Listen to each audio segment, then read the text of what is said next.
चाणक्य की नीतियों में पहली नीति है भाई बंधुओं की परख संकट में और जीवन साथी की परख धन नष्ट होने पर होती है। यानी कि जब भी हम परेशानी में हो और कोई दोस्त हमें सहारा दे तो वही हमारा सच्चा मित्र है।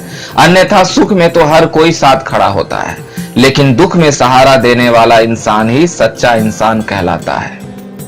इसी तरह से हमारे अपने जीवन साथी यदि हमारी जरूरतों और हमारे धन को संजोए रखने की कला नहीं समझते तो वे हमारे साथ जीवन काटने के लायक नहीं है। ऐसे लोग साथ आगे चलकर हमें नुकसान ही पहुंचाते हैं। कभी भी अपनी राज की बातें किसी को भी बतानी नहीं चाहिए, ये आदत हमें बर्बाद कर सकती है। आचार्य चाणक्य ने सही तो कहा है, जब हम अपने दिल की बात किसी एक से भी बांट लेते हैं वह कभी राज नहीं रहती। वह बात आग की तरह सारे गांव समाज में फैल जाती है और हमारे रहस्य यदि सबको मालूम हो जाए तो तभी से हमारे पतन का समय आरंभ हो जाता है। सभी कष्टों से बड़ा कष्ट पराये घर में रहने का है। इतिहास गवाह है इस बात का कि मनुष्य अपनी खुद की वस्तु पर ही हक जता सकता है, अन्यथा दूसरे की वस्तु इस्तेमाल करने से वह एहसानमंद हो जाता है।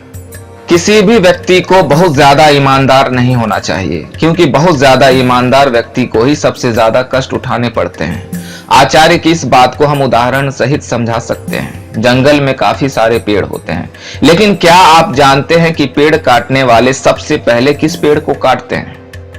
वह पेड़ जो देखने में मजबूत हो और सीधा हो उसे सबसे पहले काटा जाता है, क्योंकि उसे काटने में कोई समस्या नहीं होती। इसी प्रकार से मनुष्य का स्वभाव भी है, जो सबसे ज्यादा सीधा और ईमानदार होता है लोग उसी को अधिक कष्ट देते हैं, क्योंकि वे जानते हैं कि चालाक इंसान उनकी बुरी भावना को समझ जाएंगे। हर मित्रता के पीछे कुछ स्वार्थ जरूर होता है। दुनिया में ऐसी कोई दोस्ती नहीं है जिसके पीछे लोगों के स्वार्थ न छिपे हों। यह कटु सत्य है, लेकिन सत्य यही है।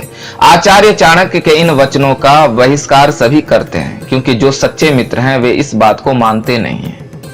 लेकिन यदि इस वचन को गहराई से समझा जाए तो इसमें सकारात्मक सोच भी छिपी है। यदि किसी की मित्रता बिल्कुल सच्ची है, उसमें कोई दोष नहीं है, फिर भी वहां स्वार्थ छिपा है।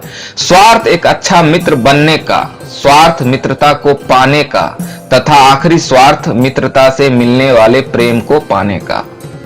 यदि कोई सांप जहरीला नहीं है तब भी उसे फुफकारना नहीं छोड़ना चाहिए। इसी तरह यदि कोई व्यक्ति कमजोर है तो उसे खुद को ताकतवर प्रदर्शित करना चाहिए। आचार्य की ये बात हमें केवल इतना समझाती है कि कमजोर व्यक्ति की हमेशा ही हार होती है, इसलिए अपनी कमजोरी को प्रदर्शित ना होने दें। ऐसा धन जो बहुत ज्यादा तकलीफ के बाद या फिर अपना धर्म ईमान सब छोड़ने के बाद हासिल हुआ है, ऐसा धन स्वीकार नहीं करना चाहिए। ये तो हमारी शास्त्रीय मान्यता है कि गलत तरीके से कमाया हुआ धन कभी भी हमारे अच्छे कार्यों को सफल नहीं बनाता, ये हमारी बर्बादी का सबब ही बनता है। जो बीत गया सो बीत गया। यदि हमसे कोई गलत काम हो गया है तो उसकी चिंता न करते हुए वर्तमान को सुधारकर भविष्य को संवारना चाहिए। जीवन की सफलता इसी वचन में छिपी है। यदि हम बीते हुए कल से ही बंधे रहेंगे तो कभी आगे नहीं बढ़ सकेंगे।